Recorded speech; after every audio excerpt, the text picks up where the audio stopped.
వందనాలు.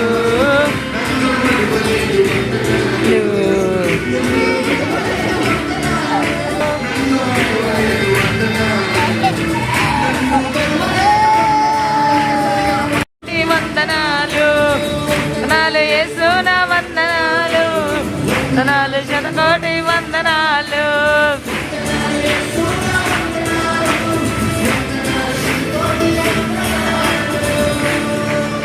నీకే వందనాలు ప్రతి ఒక్కరు బిగ్గరగా హల్లెలూయా చెప్తారా?